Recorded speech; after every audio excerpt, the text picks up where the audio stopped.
Breaking Records Radio and the place to be. You know what it is. It's your host, Maloney, and we're here with another episode of the new show, Toronto Time. And it was only right that we got the man, Robbie here. Robbie Khan's been in the Toronto hip-hop scene for a long time, and I'm not going to try to tell the story for you. I'm going to let him tell it for you. But when I moved up here, he was one of the names that were buzzing around and that was synonymous with lyricism. Like, people were like, oh, yo, you spit? Okay. But can you spit like Robbie Khan? You know what I mean? Jeez. And that name, that name's been buzzing around, and he's jumped in. I think every contest we've done so far, he's gone in the mix. He won, and he's placed top 10 in every single other contest. So this man's nothing to play with. But we got the man Robbie Khan here. You don't know. Respect, Maloney. Just hail him up, you know what I'm saying? We got Maloney on the sidelines right now, you know what I'm saying? Big shout out to Breaking Records. Respect for having me. You don't know. Name's Robbie Khan, represent Toronto, born and raised in Jak H. Finch. And I mean, I've been rapping for a very long fucking time. Still, I ain't gonna tell you no age or nothing like that. I don't want you guys to put no dates on me, you know what I'm saying?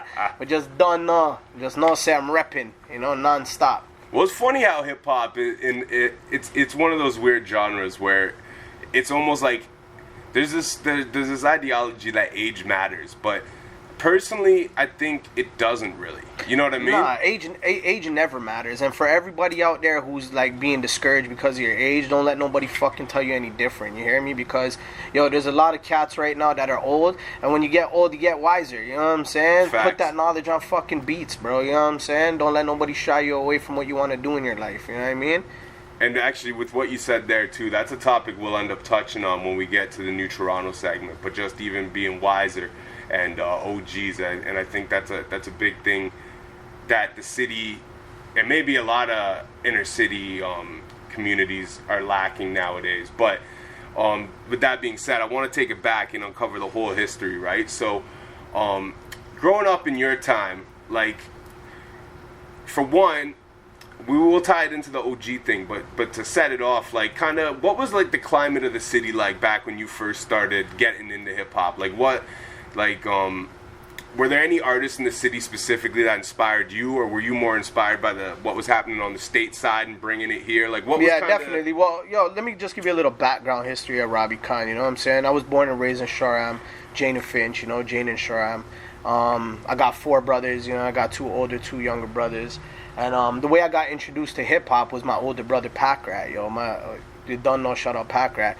He was an OG of the block, you know what I'm saying? He was young at the time still, but he was older than me, doing his thing, you know what I'm saying? He used to travel down to the States a lot, and he would just jump on the bus. He'll go to New York and check our cousin out there. And before anybody knew about certain things with hip-hop, my brother was bringing back fucking VHS tapes of Rap City and Video Music Box. And, this before anybody knew about these type of things, you know what I'm saying? So when my brother would go and he'll come back up, we're getting the exclusive Wu-Tang joints, we're getting Black Sheep, we're getting DOS Effects, we're getting the Far Side, we're getting all of those on VHS before that shit even touches Canada. Yeah. So that comes straight to my house first, you know what I'm saying? And during those times too, my brother had 2 turntables and shit, so he was always into hip-hop. He always had records going, and that's how I caught on. I was a little fucking kid. My bro's always running it. It's in the household 24/7. You know what I'm saying? I'm getting the exclusives. So that's kind of how I tapped into hip hop. As for inspiration and shit, I was mainly inspired by American artists. To tell you the truth, you know what I'm saying? Because my brother was bringing that shit up. You know what I mean? So rappers like LL Cool J, Cool G Rap. You know what I mean? Yeah. Fucking even DOS Effects, Black Sheep, all of them niggas, Mike Geronimo, you know what I mean? Shaheem. Mike Geronimo. Shaheem was a little young buck back in the day too, but my bro was bringing those records up, Tupac, when Tupac was on Digital Underground, you know what I'm saying? Yeah. I was listening to all of that shit when I was a fucking kid, you know what I'm saying? So I was definitely inspired by New York hip hop, you know what I mean? And do you think back then, was there, at that time, I know there, just even that era you're talking about when you were a kid, I know there were some prominent artists. That would have been the era of probably Dream Warriors. Yeah, but those guys were old for West. me. You know what I'm saying? Those guys are older for me. Maestro Fresh West, my next door neighbor DRK. Big shout out to DRK. He produced a couple of my records when I was a youth. He was actually Maestro Fresh West's dancer. Him and Black Guy. No shit. Yeah. For real, for real. If you go tap in and go on YouTube or whatever and do your research, you'll see that DRK was Maestro Fresh West's dancer. You know what I'm saying? No shit, eh? Yeah, but back in my time, like I was younger than everybody. I used to probably pair OGs and shit. So when it came to like niggas my age group rapping, there wasn't really that many. You know what I'm saying? So I was like looking up to all these older cats. You know what I mean? And like at that time too, like, cause I know you're like you're Jane and Finch. I know Maestro, though he had some hit records, so it might have been a little different for him. But he was more like Flemo, right? I don't even know where Maestro Fresh was. Okay, I think he was Flemo, if I'm not mistaken. But and like Dream Warriors, I'm actually not even sure. They're from. I think they're from Finch too, yo. Oh, are yeah, they? They're from Finch. They're from down bottom. So were they like around and shit, or were they like gone on road and stuff? And, you know, like and shit? In my time, I think when I was a kid, I think they went to Europe. Okay. And I think they were over there dominating over there. Yeah, because they did have a big buzz over there. Yeah, they had a huge buzz over there, you know what I'm saying? So they were doing their thing over there. But like I said, I wasn't really rocking with them niggas, like their music and shit. I was more like on the Mobb Deep and the Jay-Z's and the Cool G raps, you know what I mean? Yeah. Well, even Maestro in that era, too, he went to NY and tapped in with, like, Showbiz and shit for his, his second or was it his third album?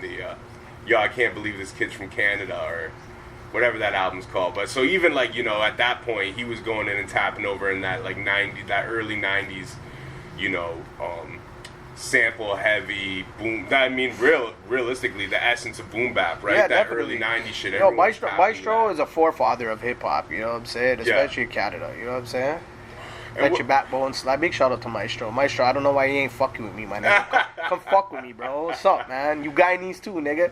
What up? Big salute to Maestro. You know what I'm saying? And so, like, I'm kind of curious too, like, because at that time, a lot of people I do talk to from that era, it seems like the older people were kind of into, like, the buzzing groups from Canada at the time, but a lot of the younger generation was more into the stateside stuff.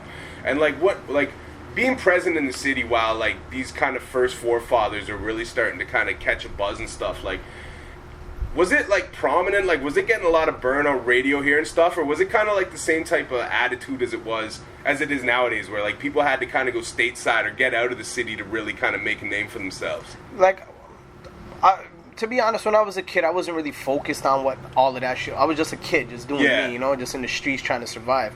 But, it wasn't as saturated as it is now with artists, you know what I'm saying? So you can find your select artists. Like, there was only a one Maestro, there was only a one Mishi Me. Like, now you can find like 100 artists like this and 100 artists like that, you know? So it was very easy to find an artist, or very easy that an artist would be in your face. You know what I'm saying? Rather than 100 artists, and it's like, who the fuck is this and who is that? So Maestro stood out, especially when he was making moves, you know what I'm saying? Mishi stood out, you know what I mean? They were making moves, you know what I mean? So, I mean, it was a lot harder, but there was certain individuals doing it, you know what I mean? And do you feel like they got a lot of, like, home support? Or, like, so when I was talking to 100 Miles, Gary the other day, salute to G, but he was kind of saying, like, that era, right? Because that's around the same time, not long after he opened his first store and stuff. But he was saying, like, a lot of the buzzing Toronto artists at that time, like, they were buzzing, but they still, like, they had to, like, open up for artists when they came down here. Like, there wasn't so much of a scene here. There's no market over here. Like, we never... Canada's always been a market for country music and fucking techno and... You know what I mean? We never had, like, a straight market for hip-hop. Hip-hop's always been a fight and battle in the city for as long as I can remember. You know what I'm saying? Yeah. It's like you go to the radio, they don't want to hear hip-hop. They want, what do you have? Country? Run the country. You know what I'm saying? Run the rock and roll. So we've always been begging for support. Yeah. You know what I mean? And when did like, from being in the city, when did you start to notice a shift? Like, would that have been around the time of, like, the Circle with, like, Socrates and Chaclair and shit, or would that have been even, like, as far up as, like, Drake? Think, as far as Drake, I would say Drake, because even with them, they were still fighting that battle, you know what I'm saying? Yeah. Like, they made a name over in Toronto, but maybe Canada, but I don't really know how far they took their stardom, you know what I'm saying? Yeah. So I really can't speak on that, you know what I mean? But as for, like, what I noticed since Drake came in the game, the spotlight's just been blowing up over here, you know know? And it's been a rapid fucking pace of just non-stop blowing up. Like, all eyes are on us right now, you know? Yeah. It was never like this before. The struggle was fucking hard. You know what I'm saying? I remember times I used to, like, Caravana. I used to burn fucking CDs and write my album name on it, you know, and just I'm writing the track list on the back of the paperbacks, you know? And I'm going downtown with a boombox trying to sell CDs, just trying to get my name out there, you know? Now it's like people are watching us so much, you just put a song out on a certain blog site and you're fucking gone, you know? See, and that's an interesting thing you said too, right? Because even like when I first started coming up to the city, the internet existed then, but it was the early stages of the internet. You know what I mean? Like YouTube had just like kind of started, stuff like that. Yeah. You know, or it was like maybe not even existing yet when I first started coming up here on my own. But like, you used to see a lot of that. Like a lot of like, it was almost reminiscent of like, you know, when I go to like Times Square in Manhattan, it's like there'd be dudes like, you know, hustling. you go walk, hustling hustling. CDs and That's shit. the era I come from, you know what I'm saying? I was there, bro. Like, I was downtown every fucking Caravana with a boombox around my chest and a backpack of CDs, chopping them for $5, you know? Shout out to everybody who actually bought one, too, you know what I'm saying? Because it was hard trying to sell that shit, you know? Did you make good money ever doing that? I made alright money, you know what I'm saying? A couple $100, you know what I mean? But enough to like, you know what I mean? Enough to keep the shit going, you know what I'm saying? So, it was fun, you know what I mean? Yeah, see, and that's an interesting era. And there was another thing that you had kind of harnessed on previous, too, that I think is an important part of Toronto history that kind of, unless people were part of that era, may not even be familiar with. But there was a time where, you know, the internet didn't exist, obviously, for the youngest listeners. But there was a time in Toronto where, almost kind of like you said, the market here in all of Canada, but even Toronto, was very set up for, like, white rock.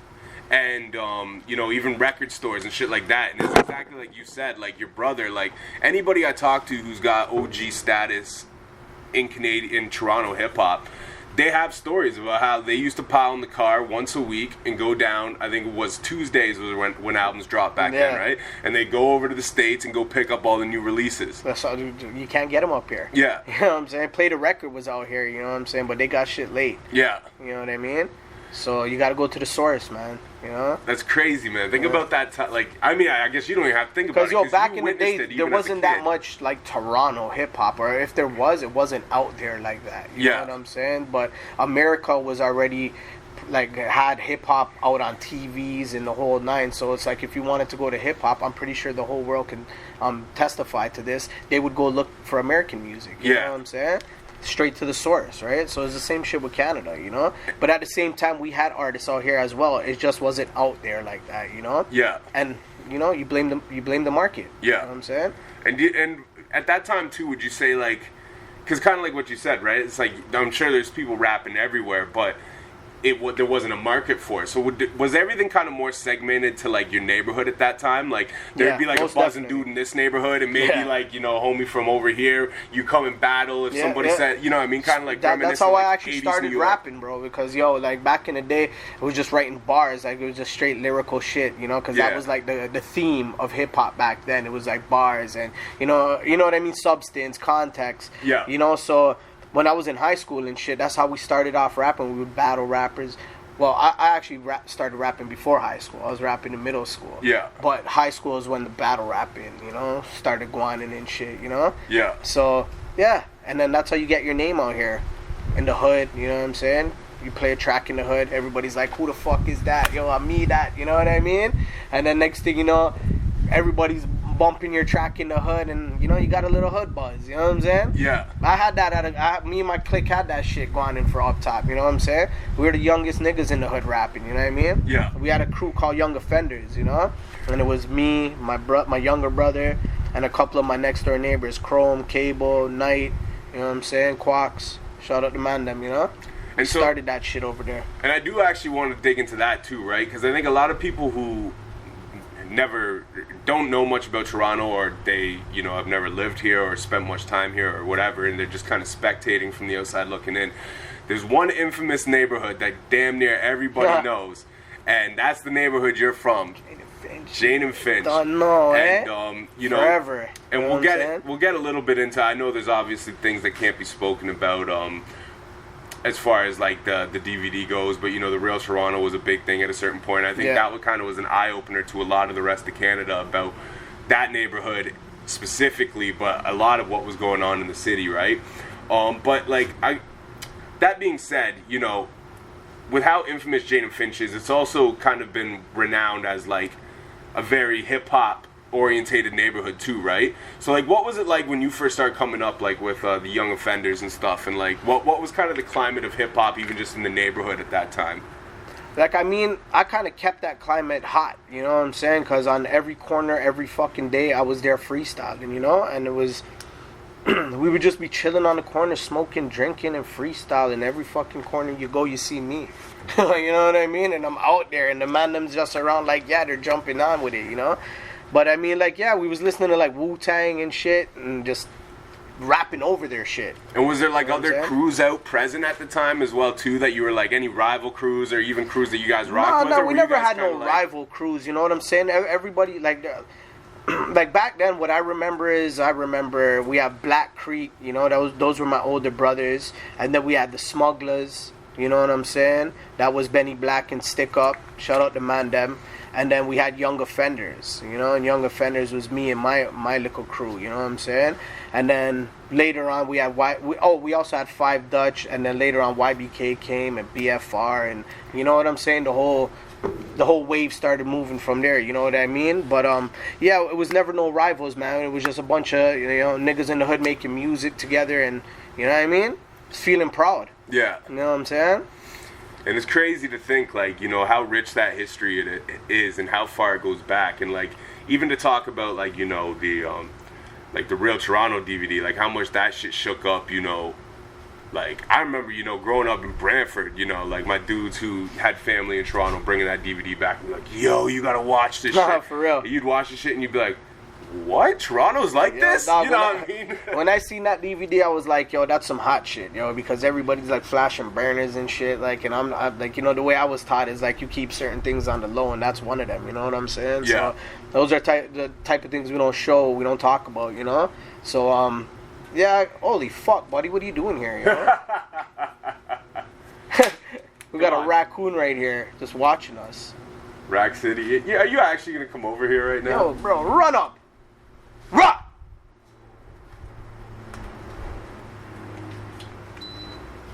Holy fuck.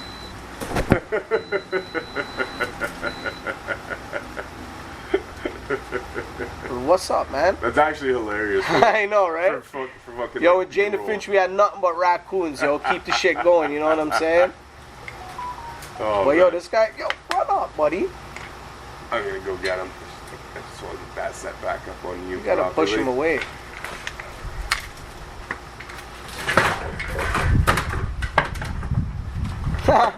It's jokes, you know. You know, back in the day when we grew up, yo, there was mad raccoons. It was mere bats. We had bats in the hood. Oh yeah. Yeah, dog. They were hiding in the gutter of the townhouses and shit. You know what I'm saying? The little raccoons coming to check me. More time you gotta rock. You know what I'm saying? But yeah, I don't remember where we were at, yo. We were at Okay, yeah. Well, so we were kind of in a transition. Talking about the rivals and shit. Yeah, we just had people rapping. You know what I'm saying? Man, them were out there rapping. Music was like therapy for us. You know what I'm saying? We'll get high, we'll drink. You know what I mean? And just freestyle what we see and what we're living and how angry we are, and you know what I mean? Yeah. It was a way to vent. And at what point did like you know, just kind of rapping as like a way to pass the time while you're kind of doing whatever activities you're involved in at the time, like in the hood? Where, like, at what point did it become something more than just like kind of like a skill set to where you're like, yo, I'm gonna take this serious? Like, did that come part with like the phase of the internet? Because one thing I do know about you is you got what, over 100 music videos, probably, right? Like, you got a crazy amount of music videos. I put out a videos lot of work. You know? That date it's a lot back, of time. You know? That date back, like right to like. You can damn see near, my timeline. Yeah, like that. You know what I'm saying? And I think that's important for artists. But I think like, is that kind of like the period where you decided like, yo, this is something I'm really gonna take serious? Like did the age of the internet and YouTube and stuff play into that at all, or was that already kind of a conscious decision you had made? It's just love, bro. Like, if you, bro, I'm telling you, when I say that I was on the corner rapping every fucking day, freestyling, just about, like, you know, getting high, just freestyling how much I don't want to go to fucking school or some shit. You know what I'm saying? It's love, bro. I love this shit so much. Like, I've always been taking it serious. You know what I'm saying? Now just more things are here for me to like push this music out for the world to hear. You know what I'm saying? Yeah. It was never a thing for that though. Like, I always just wanted to make music to vent, you know, put my emotions out. You know what I'm saying? It made me feel good. Yeah. You know what I'm saying? So I would say love, bro. I always loved it. I always took that shit serious. You know what I mean? And did you always know, like, even back then when there was no internet and there was not really so much of a market for it, like, I mean, to be pressing up your CDs and going and hustling them downtown in Caravana and stuff, that just shows a level of dedication. But was this always something that, like, you looked at, like, even back then, like, yo, I'm gonna be doing this my whole life? Or was it kind of like, you know, at the time, like, you know, it was a thing for the moment and then it just kind of progressed and became something that continued? Well, you know, I'm not even gonna lie. Like, watching, like, Wu-Tang videos and shit like that, I say Wu-Tang because Wu-Tang was, like a main, you know, group that, you know, played a big part in my history of hip-hop. A lot of you know Toronto what I'm artists saying? say Definitely, that, actually, I've been fucking with the Wu-Tang forever, you know what I'm saying? Yeah. When I was a kid, I wanted to rap like Wu-Tang and the whole night, you know? But anyway, like, yo, just seeing them on the TV, looking all flossy and all of that shit. I'm a hustler, man. I just wanted to get out there and hustle my CDs, you know what I mean? See if I can make a money off it, you know? Because enough times, yo, I'll be in the hood and I'll just be running the music and, like, a man would just be like, yo, Brethren, you for sell them CDs or so, you know what I'm saying? Yeah. Somebody would just come and tell me some shit. So I'd be like, yo, let me try a thing, you know? Yeah. So that's actually how I, you know, said, yo, let me press some CDs and go chop them and see what I could do. And then when did you actually record your first, like, because I know all those are projects and stuff, but what do you consider your first album? Like, do you consider those projects you were pressing up back then selling like official projects of yours, or would you say further down the pipeline is kind of your what you would consider your official like debut release? I mean, like, back in the day, I would just make songs. I never had a structured album. It was just tracks, a collection of songs, kind of mixtape type and thing. just put them together and put it out. And I dropped an album called Independence Day, and that was like the birth of Robbie Khan. You know what I'm saying? I feel that was like, you know, it's not the best of my work. Like, you can definitely see the growth, you know. Yeah. But like at that time, I felt like I was putting a project together. Yeah. And it was called Independence Day 070483. Right? What year was that? Fuck, bro, I can't remember. Can't remember that shit. That's too far back, G. You know what I'm saying? But I recorded that shit. Where did I record that? In my bedroom, yo. Oh, word, eh? Yeah, in my bedroom. Cause, yo, back in the day, yo, I had a brethren, you know, and the man bought me a computer, yo, and the man bought me a microphone and said, yo, Robbie, dog, you know, I know say we're struggling right now, but I got you, and he gave me this shit. And ever since then, like, I just been cooking, you know what I'm saying? That's how I started my home studio, was because one of my boys was like, you know, I see the potential. Word. Hold a mic and hold a computer, and let's get this program going. And at this time, I think Cubase was out this time, you know what I'm saying? So I had that, right? Cubase. Yeah, so I recorded my first project on my own. Yo, to be honest, I don't even think I put a fucking equalizer on any of the vocals. You know what I'm saying? Like, yo, I didn't know what the fuck I was doing, bro. But, you know, as I grew, you know what I'm saying, I learned all of that shit. But, you know what I mean? But that's how much I fucking loved it. I just leveled it out, burned it on a CD, and I was out there pushing that shit. You know what I mean? Oh, man, that's great. And, and as far as, like, live shows and shit go, too, like what... Around what era? Because that's another thing I'm kind of interested in, is the fact, because I mean, I wasn't here to witness it, but you know, when I moved here, there was we're talking like 2014, right? And there was like certain climate of like, you know, crews and promoters and the live shows, and everything seemed very segmented though, right? Yeah. Like almost kind of how you described the early hip hop in the city. Like there's a lot of people doing it, but everybody was kind of confined to their neighborhood, and you'd be like hood famous, but there was nothing, you know what I mean? And that's almost how like when I moved here, the hip-hop shows were. Like, I had to get cool with multiple promoters to get booked on shows that had different audiences. Yeah. Because the same promoters would bring the same 10 to 100 people to an event. The same, you know what I mean? Yeah. But, like, everything seems so segmented. Like, when you first started getting into the scene of doing, like, shows here and shit, was there ever a point, really, where Toronto hip-hop was, like, one community, or has it always been segmented like that? I don't know, bro. Like, what it always seemed like it always seemed one, like a one unit thing. Like I never felt like it was segmented. Like I would get called for a show and see a few different artists here. I'd go to a next show, I see a few different artists, and it never felt like, oh, this is one specific group and that's one specific group. You know what I'm saying? For me, maybe because I'm just going to do my own thing, and I'm not watching what anybody's doing. You know what I'm saying? But I never felt that way here, bro. Like, you know, I don't know. And I guess maybe promoters are trying to like find themselves too, you know what I'm saying? Because everybody's up and coming here, you know what I'm saying? So everybody's just trying to find their lane. So maybe the promoters work with a select set of people because they're trying to find that you know, that come up off of that. Maybe he feels that's the way, you know what I'm saying? And everybody just has their own lane with that. You know what I mean? The best comparison I can make, right, is like growing up, like where I grew up, we had like 140,000 people in the city, right? So the hip hop scene was one scene. Like every show had the same artist on. Yeah, it, Toronto's a big city though. Yeah, it is a big city, right? So it's never like that. You know what never. I'm saying? And to be honest, yo, like back in the day when like people hear Jane and Finch is performing here or something like that, it's always a fucking issue. Like, you know what I mean? Like we've always been blackballed, fam. That's actually what I was gonna ask next. Yeah, so it's like run into issues. Of course. People don't want to play my shit on the radio. Like, you know, people don't want me to perform at the fucking venue. You know what I'm saying? Like I've been through that. You know what I mean? Real talk. You know? And it's just because of the label, just because where I'm from. You know what I'm saying? Yeah. I don't give a fuck. But I still rep that shit. That's my hood. You know what I mean? Yeah. And did you ever like? Were you ever present to like you know, like at a certain point, much music actually kind of put on for Toronto hip hop a bit. You know what I mean? Did you ever have an opportunity to go up there and do like? I know you would have been a kid at the time, like Electric Circus and shit. That would be before your. Nah, but yo, they had Speaker's Corner. Yeah. Yeah, so they had Speaker's Corner back then, and a few of my older brother and a few other dudes from the hood went over there, and they were freestyling on that shit. I think that's on YouTube too. Oh, say word, eh? Yeah, but it was more than once. You know what I mean? Yeah. There's more than one time they did that, you know? But they would go out there and they would freestyle and fucking, it was dope still, you know? But dope. I never personally went out there and did that shit. And another thing before we kind of move it forward too that I got to talk about, just because it's I think a part of the city that unless you know, you don't know. Yeah. But what was Young Sh? I know you would have been a kid too, so it would have been different seeing it through your focal point than maybe, you know, somebody who had 10, 15 years on you, but like, what do you remember Young Street being like in the 90s? Jeez. I'm an uptown baby, you know? Yeah. I'm from Jane and Finch. That's the north side, all the way up there, you know what I mean? So when I was a kid, I wasn't really down here like that unless I was going to the mall. Yeah. Or unless I was going to, like, Caravana, you know what I'm saying? Or coming to check a family member or something. But I wasn't really up on the Young. I just remember being empty.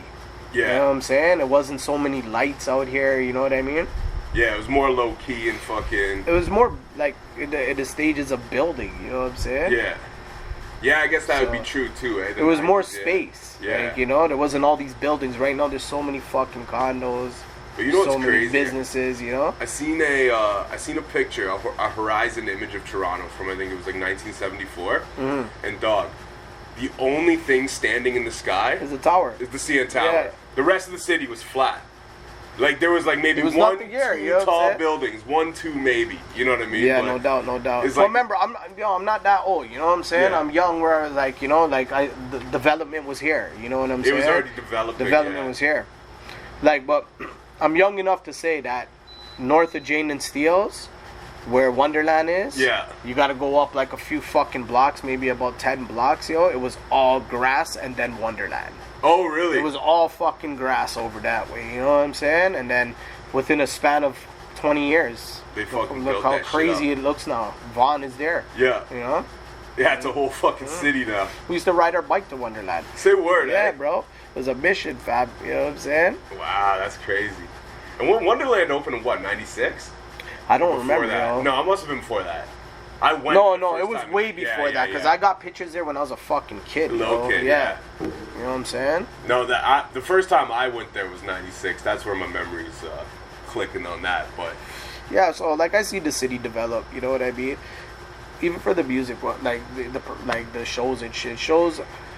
People used to just call me and say, "Yo, do you want to come perform here?" And I would just be like, "All right, cool." You know what I'm saying? I just go out there. perform. Peer people's out there. You just meet peer people, you know. And that's how you build a name out here, you know. And like so to move it more like into your personal career, right? So you dropped the Independence Day album, and then from there, was this at this point when you put that out? Was YouTube already prominent? Like, were you already? Was this? There was no YouTube. No, not yet. So this is just like straight streets. Yeah, straight streets. CDs putting out there, you know. Yeah. Crazy. And then after that, I came up with a mixtape when Darkness Falls, and then that's when MySpace and all that shit was out. I'm not sure if YouTube was out at the same time, but I was using MySpace. Yeah, and you probably hopped on that wave immediately because you were. Yeah, definitely. You're That's how I actually linked up with Shaim the Rugged Shop. Oh, really? Yeah, through MySpace. Okay, word. Yeah. So, you know, I sent him a message. Even Louisville Slugger, yo. Yeah. Big shout out to Louisville Slugger from Boot Camp. Yeah. I met him through MySpace. You know, I sent him a message. I said, big man, yo, run a verse, you know? And the man said, send something. So I sent something. And then he never responded back to me. And then for like a few months. And then he just messaged me and said, yo, come check me. I'm at Lakeshore, you know? So I said, all right, yo, fuck, I'm there, dog. I jumped in my whip, came down and checked him, you know what I'm saying? Say word, I swear to God, yo. And then we were just partying and shit. Yo, Louisville's my dog, yo. What was Louisville saying when he was in the city for that? Like, down for a show or something? Yo, or? we did a show together. Oh, did you? Yeah, Fred, you know Freddie Fame? Yeah, yeah, yo, of course. shout out to Freddie Fame, too. He put on a show with, at Suba Lounge. I can't remember when. And Louisville was the headliner. Yeah. And, yo, Bill made me go up there and perform our track together and shit, you know what I'm saying? It was super fucking live, yo. I think DJ Law was the DJ that day. Oh, shit. Yeah, it was big, yo. You know what I'm saying? And so you remember, like, the Empire era and shit? Yeah, I was there for that. Did you ever have to battle anybody from the Empire? Nah, I don't think nobody wants this, you know what I'm saying? You know what I'm saying? But yo, fuck all of that. No, but yo, I was never making music like that, you know what I'm saying? I was just kind of rapping my street life, you know what I'm saying? Even though I could battle rap, and I kind of started off, I started off freestyle battle rapping, you know, cats from the hood and shit, you know what I'm saying? When I make music, I try to, like, you know, put some substance and leave a message, and, you know what I'm saying? Leave some words behind, bro, because I've been through it, you know what I'm saying? I've really been through the fucking struggle, G. Well, because you're, like, that's one thing about, you know, your craft that, you know, I think to somebody like me that makes it stand out, because I'm a big fan of substance, but I'm also a big fan of that raw punchlines, the you know what I mean, the syllabalistic play, like, you know what I mean? Like, I've never heard you do, like, a one-syllable rhyme, you know what I mean? Mm-hmm. It's always a two minimum, you know what I mean? And just the way that you land the punches and everything connects, but it also has that element to it where it's like, you know, I would just assume you're a seriously battle-tested MC, you know what I mean? So, like, but you were never really, like, doing the club night battle circuits and shit while that shit was going on?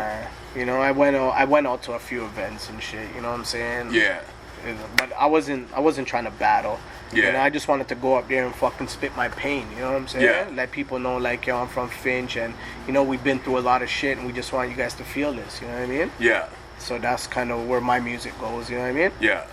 And then for, like, and I'm just bar heavy, like, you know, like, I grew up off of, like, you know, Shaim, and Shaim's a bar street rapper, you know what I mean? Method Man, all of these cats, you know what I'm saying? Nas is my dog, and he's like a street poet, you know what I'm saying? So I'm actually gonna go see Nas and Wu-Tang. Oh, you going to that? Dope, tickets are booked, so you're done now. Dope. But yeah, like, when, you know, growing up off listening to rappers like that, Prodigy and, you know, and Havoc, fucking, you have to, your pen game has to be fucking bar heavy. Yeah. You know what I'm saying? Nowadays, if you, like, listen to, like, it depends who you listen to, you know? Cats who listen to Lil Pump be rapping like Lil Pump, you know what I'm saying? Yeah. So. And, so, like, to move it forward too, well, I mean, actually, first, the Louisville thing. So, like, when you guys did the joint together, was that for your second album then? That wasn't on no project. Oh, it was no, just you a guys single. We just put it out there, you know what I'm saying? Okay. So, back then we never had no spot. I should re-release that shit. You know what I'm saying? Because that's just on YouTube, you know what I mean? Well, that was like the distributor back then, right? I have a track with Shaheen too, yo. I met him on MySpace too, dog, and, you know, I reached out to him, you know what I'm saying? And then we had a track out, you know what I mean? No shit, Yeah, I swear. Damn. And that's still my dog to this day, you know what I'm saying? Don't know, Rugged. You know what I mean? Fuck, man, that's crazy. That's crazy. Has you ever linked up with Shaheem while he's here, or? No, I don't think he's been here. No? I don't think he's been here since, not that I know about, because I probably would have went and checked him. You know what I'm saying? Crazy. Crazy. So, but yeah, we're working on something too, you know what I'm saying? So, you got something else? Yeah, something might be coming out, you know what I mean? Okay. Let's keep it on the hush. Okay. Yeah. And as we get a little further too, you got a couple other big things in the works we're gonna talk about. We'll talk about that. But I also have tracks with I have a track with Ali Vegas too. Oh, say word. Yeah, you know Ali Vegas? Oh, I fuck swear to you, Yeah, like Queen's man. Anthem and shit. Ali Vegas is my dog too, dog. Say word, eh? How'd that whole thing come together? I think Facebook. Really? Yeah, just Facebook, man. We were just talking on Facebook. I can't remember, bro, to be honest. Like, I would have to go look Facebook, MySpace, one of these fucking, you know? Yo, there was a time when Ali Vegas was kind of like... He was fire, bro. People were championing him to be like the next He Nas. still is fire. Yeah, you know what I'm fire, saying? yeah. They were saying that, too. Yeah, they were. Because he had that voice, and you know what I mean? Yeah. And actually, I think I heard him say in an interview that he feels like maybe Nas blocked him a little bit because he was threatened, but... Whatever, man. That's their politics, you know what I'm saying? But, shout out to Vegas. The man blessed me with a verse, you know? Yo, that track dope. is on YouTube, too. Yeah? Yeah. You know Buddha Monk? Oh, yeah, of course. Yeah. Brooklyn Zoo, nigga. No I have a shit. track with Buddha, Lord Buddha. You don't know, fam. You know what I'm saying? That's crazy, man. To me, these are old school, legends. They're still popping, man. Old school, new school, they're legends, you know, that put in mad fucking work. And for me to work with them, is like a blessing, you know what I'm saying? Might not mean a lot to a lot of these mainstream, rappers nowadays, but like as an underground rapper coming from the dot, you know what I'm saying? I'm blessed. Yeah. You know what I mean? Well, that's the thing too, right? I think like a lot of time Toronto, especially probably really before the Drake era, I think a lot of Toronto hip hop, like that's how you kind of found oh shit, the camera turned off. Oh, that's alright. I can fix that. That's all good. Just make sure that's done. But I think especially in that era, right? Like I mean, in today's world, climate too, to really pop, you got to get that state love. But I think back then that was kind of like a stamp of like, like in the city here, like that was a stamp to kind of prove your dopeness when you got like a nod from somebody respectable Cosign. from the state. Yeah, cosign from the state side. I hate that word. Yeah. Because I feel like people are just too follow fashion. You know what I'm saying? Like fuck a cosign. You know what I mean? I don't want a cosign. I want people to respect me for me without, just off of the strength of you taking it in and saying, yeah, I fuck with this vibe. Yeah. You know what I'm saying? As opposed to, well, this guy fucking, But at the same time, to even get those nods from artists like that, it goes to show that your art is conveying that, right? Because they're hearing it and they're saying, yo, I'll rock with it. I feel this, so I'm going to rock with it. You know what I mean? It's also energy, too. You know what I'm saying? Yeah. Sometimes when you deal with people, you have to have good energy. You know what I'm saying?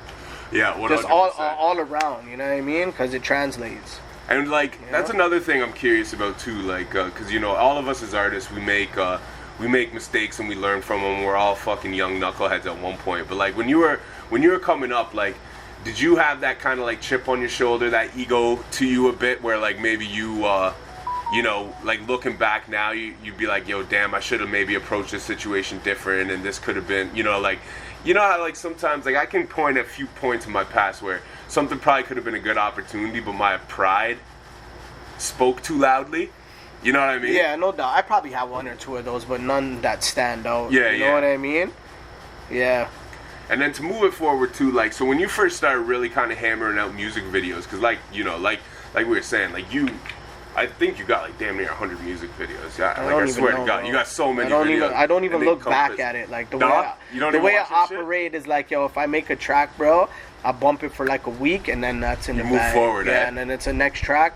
Week, it's gone. No shit. I have to go back and listen to them to memorize my lyrics again. You know what I'm saying? Yeah. So it's like just so much fucking work I'm putting out. You know what I mean? I'll just record, nip it in the bag. And when you first started like putting videos and shit together, though, like who were you filming them yourself, or did you have like a homie who was getting into videography? Everything was independent still. You know what I'm saying? And maybe that I would get all my dogs to do it. You know what I'm saying? Yeah. Yo, pull up, come record this for me. I'll throw it on the tripod. You know what I mean? Cause for me, dog, I come from the bottom. You know what I'm saying? I'm not gonna lie, I'm struggling. Like I've been struggling you know, trying to survive in this fucking shitty city. You know what I'm saying? No disrespect to the dot, but the conditions are shitty. Yeah. You know what I'm saying? But because of that forced me to have to try to learn everything on my own. Yeah. You know what I'm saying? Just the struggle. So it was like I couldn't afford to pay this guy to edit my video. I couldn't afford this video, man. I couldn't afford fucking studio time. But the thing was, I loved the art so much that I was like, yo, fuck it. I'm going to learn on my own. You know what I'm saying? So instead of paying $50 an hour at a fucking studio, I'd buy myself a computer. Yeah. You know what I'm saying? And then I just started shooting my own shit and then learning how to edit on my own. Yeah, so you were editing a lot of the early music videos and shit yourself too. Everything. Crazy. Yeah. And even to this day, like when you do like the entries and stuff, because that shouldn't be clean. It'd be like a one-take video, but it's clean. You do like all that editing and shit yourself. Yeah, that's just a one take. Like I got the Osmo, the DJI, you know, and I just fucking make my girl shoot it. Come and say, yo, babe, shoot this for me. Shorty will come, she'll shoot it for me, and then I just dump it in the Mac and boom. Line up the vocals and that's a wrap. And I think it's important to be self-sufficient though. Like a lot of artists, it is, but to a degree. Because you gotta let people play their role. You know what I'm saying? And you can't do everything on your own. You gotta learn where to take. You get what I'm saying? And this is advice for anybody who's listening right now. You know what I'm saying? Sometimes you gotta let the engineer do his job. You can't try to engineer everything. You gotta fucking let the video man, you know, do his thing. You know what I'm saying? Because it's just a lot to take on and it'll burn you out. You know what I mean? Yeah, as someone who wears many hats myself, I feel that 100%. I think the hardest part sometimes is to relinquish control of certain things. You know what I mean? Yeah, definitely. You're so used to having control of everything. That when you start to trust other people with your vision or your direction, but you got it. It's a hard, that's the thing, you know. That's why you got to fight a good team. You know what I'm saying? You got to have a good set of cats that know what they're doing, that fit your catalog. You know what I'm saying? Yeah, 100%. You know? You can't be working with people outside your box. You know what I mean?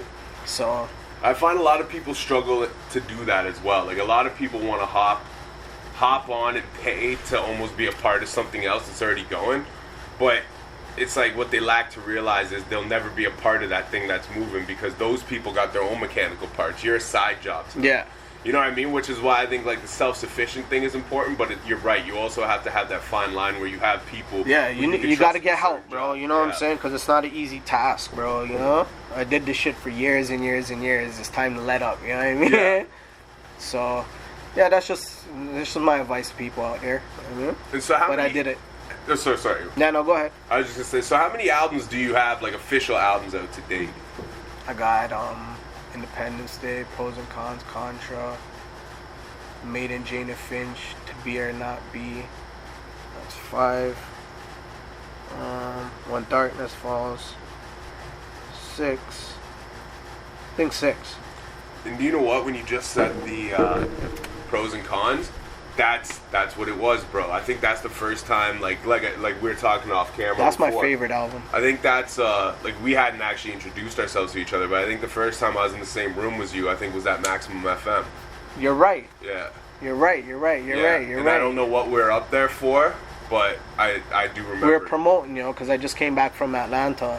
Okay. Yeah. So we were just talking about that. We were just talking about pros and cons. Yeah, and I think you were up there talking to Chris on 3 to 6 or something. Yeah. And I think I was there waiting to talk to him after you or something. Yeah, no doubt. But I do, and I remember the pros and cons CD. That's once you said the pros and cons. That's like, I remember because you gave me one of those CDs. Yeah, no doubt. Yo, that's my favorite album, fam. Yeah, I feel like with that album, like it's structured for me. You know what I'm saying? Like every song had a pro and a con to it. You know what I'm saying? And it also had a pro and a con to it, you know what I'm saying? So I actually had a theme behind it, you know what I mean? Yeah. And did you have that album out when you went down to Atlanta? Yeah. Okay, and so what were you down there doing? I was out there, I went to go check my cousin. Shout out my cousin Mark, A&A Automotive Atlanta, you done know. And then I brought a pair of CDs with me and I was just on the hustle, I was on the grind, you know what I'm saying? I linked up with a few cats out there and, you know, I got on one of this guy, what's his name? Cameraman ATL. Okay. This dude from Atlanta, one of my cousin's boys. He's into like the music industry down there. He's got his own little show going on, so I did a little performance with him, you know, at one of his venues out there. That shit was super lit. They showed me mad love. And I was just grinding, man. I was just out there promoting CDs and trying to network, and you know what I mean? Yeah. Let them know, say I'm here. And another thing I do want to ask too, and I know this is kind of going backwards a little bit, but it's something that I meant to bring up at the time. But also, can you paint a little bit of a picture, like what growing up in Jane and Finch was like, especially like when you were a kid, your era? Because I know it's still Jane and Finch, but you know, like everything else, that you know, so much development happens in the city and stuff. But like, what was it like when you were like young, growing up in that neighborhood? It was fun. Yeah. Yeah, it was super fucking fun. It was like like where I'm from, Shoreham is like a community-based set of townhouses. Yeah. So everybody who has kids, we're all outside every day. Yeah. Together. So there's like about 50 fucking kids, you know what I'm saying? All a bunch of little ghetto kids, you know what I'm saying? Poor little ghetto kids in the hood, you know what I mean? Yeah. And we're just all fucking partying, playing games all day, you know what I'm saying? Kick the can, fucking cops and robbers, you know what I'm saying? Running in the creek, you know, playing manhunt, you know what I'm saying? There was just so much shit. We were playing marbles. We'll go to Galati Brothers across the street and we'll find these crates. And we'll cut the milk crates and we'll cut the bottom of the square milk crates out. Yeah. And we'll take it back to the hood and we'll pin it on a tree. Right? And that was our basketball rim, you know? Say word, I swear to God, yo. And sometimes we would just make a little ball, yo, and just use that to dunk. It wasn't even a real ball, like, you know? And man, then we just have dunk-offs and shit, you know? Dunk competitions and shit. Like, I mean, it was a lot of fun, you know what I'm saying? And, I mean, as you get a little older, you start to see more. Yeah. You know what I'm saying? You start to understand more. You know what I'm saying? And you actually kind of see what's going on in there, too, you know? Because there was a lot of, you know, violence and shit going on there too. So, you know, a lot of people want to hear me talk about violence, you know what I'm saying? But I'm the type of man that's like, I kind of grew into it and I'm immune to it. I just didn't see it like how everybody else sees it, you know what I'm saying? Well, especially on the outside looking in, I think it's really easy for people to be enamored by that. But it's like, it's one of those things that when you're engulfed there, by it, and you become numb to it, it's something you almost probably don't even really want to think about. You don't even kind of realize that you're in that. It's like know normal. What I'm saying? So, but I mean, like, yeah, like, you know, as you got older, it gets a little rough, you know, shit starts to become territorial after that and whatnot, you know, you start to see, you know, you start to inherit beefs and all dumb shit, you know what I mean? Yeah. So, like, the older you get, it's up to you on what path you want to take, you know what I'm saying? You can, you know, get involved in the politics, or you can stray away and just kind of do your own thing, you know what I'm saying? And I was kind of, I was with both, you know what I'm saying? Like, I was with the fucker, but I want to do my own thing, you know what I mean? So, it was fun, my nigga, you know what I mean? And how did you, like, kind of how did you keep your head on straight? Because it's so easy to get engulfed in kind of the negativity and the shit, like what motivated you to, like, be like, yeah, you know what, like, you know, like you said, you're kind of 1 foot in, 1 foot out, but it's like, to kind of take the high road, like you're even saying, like, you know, like, be like, you know, like, you know, I've been around this shit and stuff, but it's like, you know, like, that's I've not always what I want my wanted life better. to be about. Like, yo, I've always wanted better. You know what I'm saying? I always wanted to better myself. And, like, just seeing my mom raise 5 boys in the hood, you know? I got 5 brothers, so 5 of us grew up in Shrine, you know what I'm saying? And my pops was around, too, you know? But he didn't live with us, but he was around, you know? So we don't see my pops and shit. But my mom had to raise all 5 of us, you know what I'm saying? Wow. And just to see her struggle and shit and, like, going to food banks and shit, you know what I'm saying? It was kind of like, you know, like, yo, we got to do better, man. We got to get the fuck out of here. We got to get up in life. We got to level up, you know? And that's real shit, you know what I'm saying? Shout out to my mom, man. Like, you know, my mom's a real soldier, you know?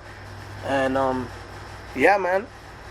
And did your mom move here, or was she born here? No, my mom's from Guyana. Okay, so my mom and my dad, yeah. So they both came here when they were, like, I think 18 or some shit. Yeah. Yeah. But they ended up going to Vancouver when they first... No, I can't remember. I don't fucking know. I'm not even going to get into it. You know what I'm saying? But they're from Guyana. We're up in the dot. You know what I'm saying? Crazy. And I was born in New York Finch Hospital, you know? Yeah. And then, so to, like, take it to the pros and cons era, too, like, following that, what was your next album?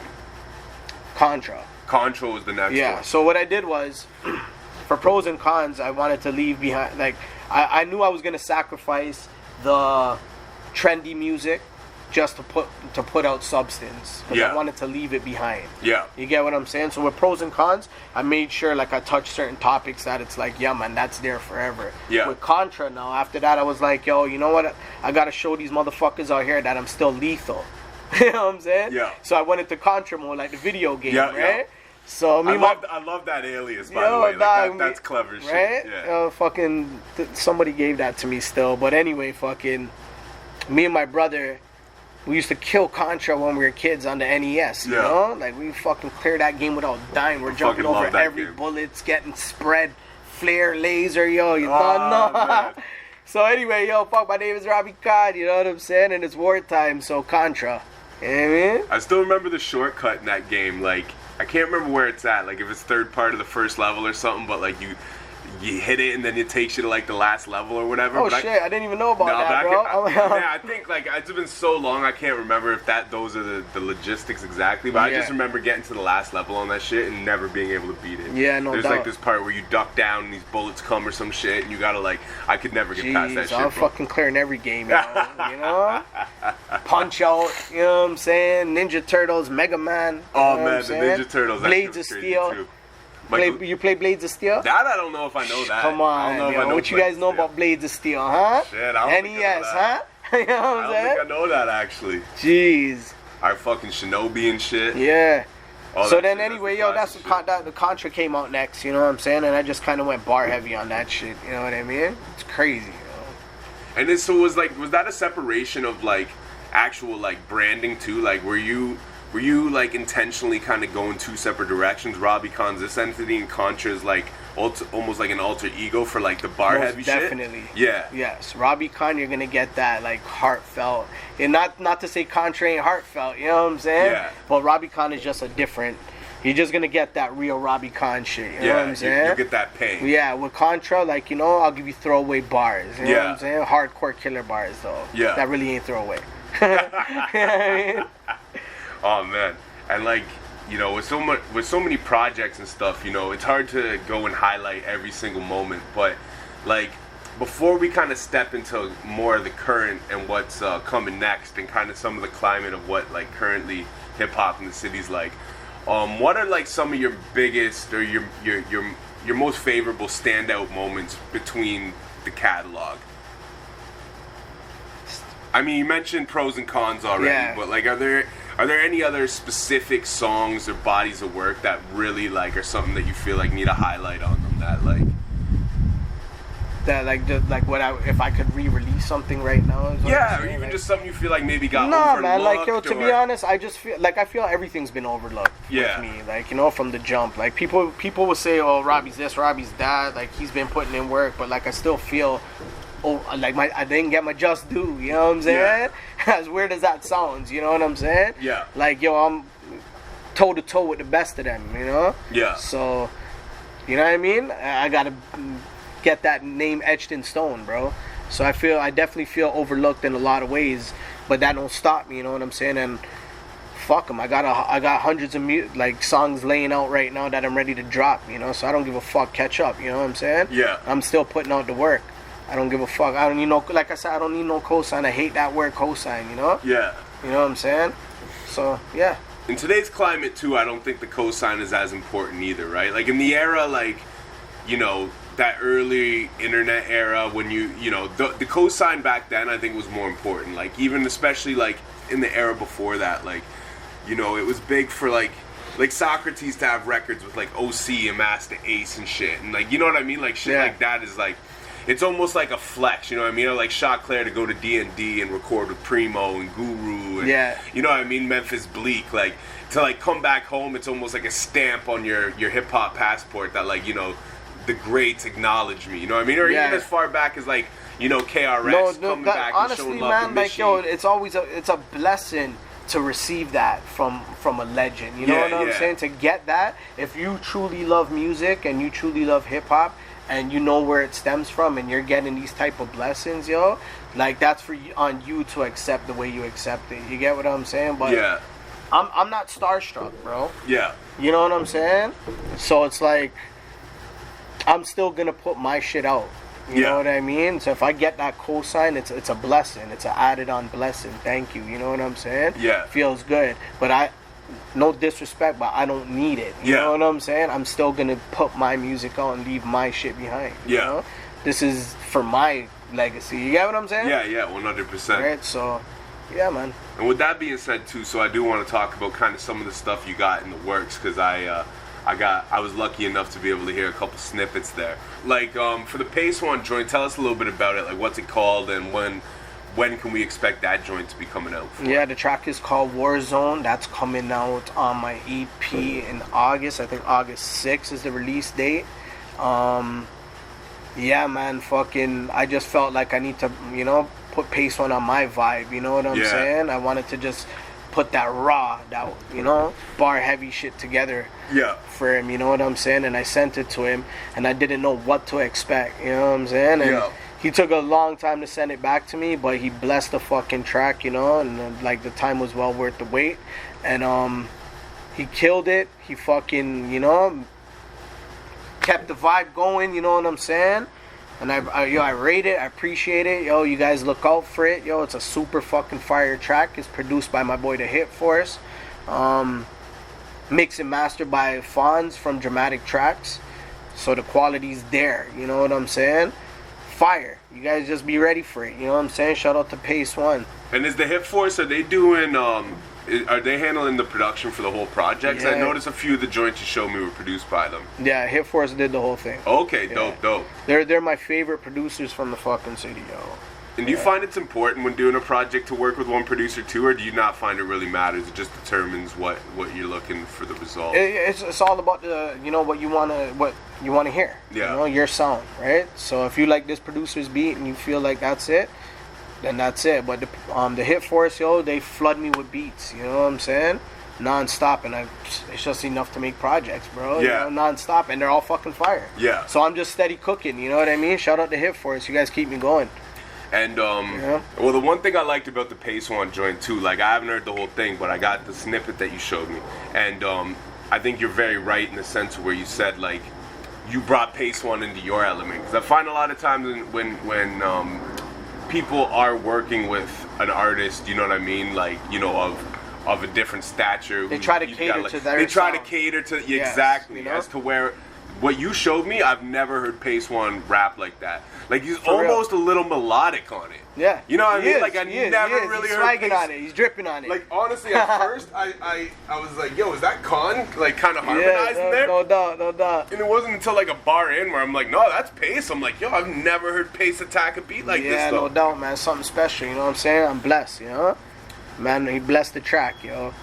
And I think it says a lot about your artistry too, when you can bring an artist, of stature out of what is typically their comfort zone, and where people try to meet them halfway. Definitely. You can bring them into your world and bring an element out of them that like, I'm a big Pacewon fan. Yo, Pacewon is a super fucking legend, bro. Yeah. Super duper legend. And I never heard him really approach a beat quite like that. So, I think it's very interesting, and I think that the when it comes out, people will be very intrigued to, we're just hyping it up right now. Yeah, no, I can't wait to fucking drop it. But that's nowhere. Even the artwork that I got for it done by High Grade, he killed it. Yeah, that shit's crazy. You know what I'm saying? And big ups to High Grade too. I was saying off camera, but back in the day, they were one of the only like dudes from Toronto who like had like.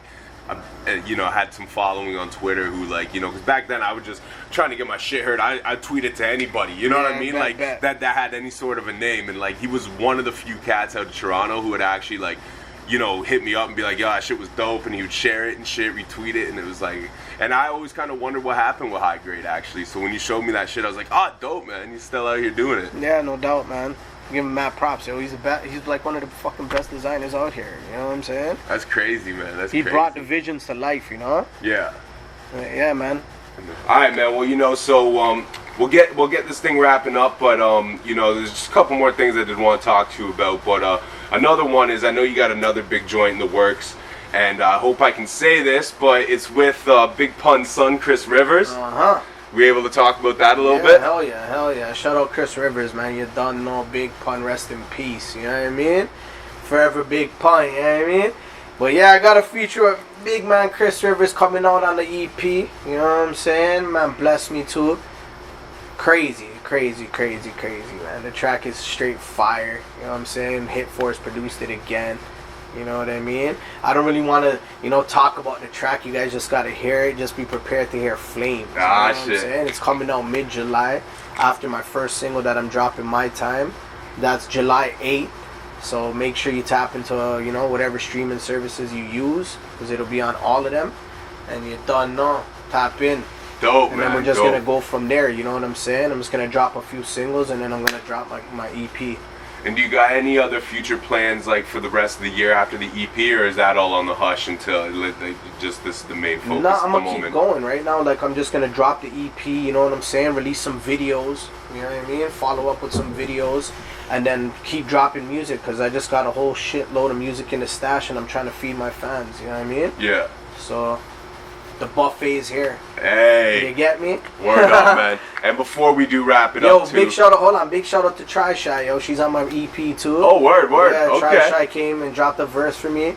And shout out my homie Sith, Sick in the Head. You know what I'm saying? From Staten Island, jumped on that shit too. You know what I'm saying? Bless up, big man. Dope. Uh-huh.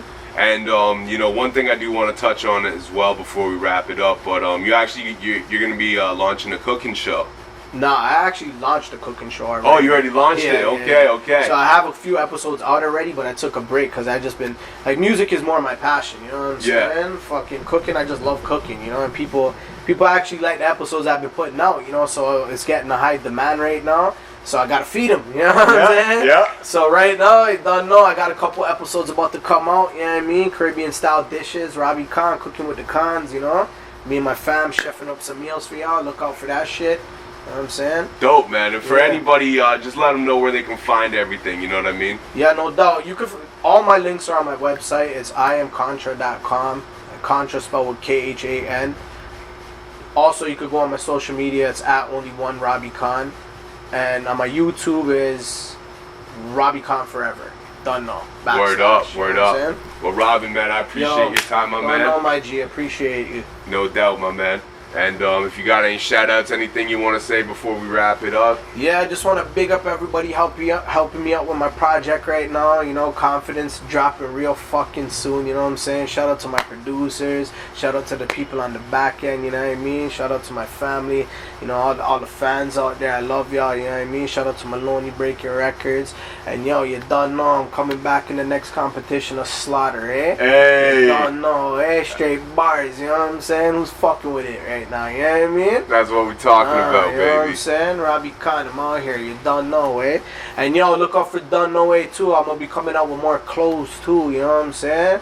That's the shit I'm gonna be pushing out here. You know what I mean? And real Toronto shit. You know what I mean? Hey. So that's coming out, too. You know what I'm saying? All right, my man. Well, thank you very much, dog. I appreciate it. And once when you got the new projects out and stuff, we'll get you back on here too. You know what I mean? Yeah, definitely, man. I can't wait to share it with y'all. The door is always open for you, my man. Don't know, fam. Salute, my G. Appreciate it. And that's another episode of Toronto Time, my guys, and we are out.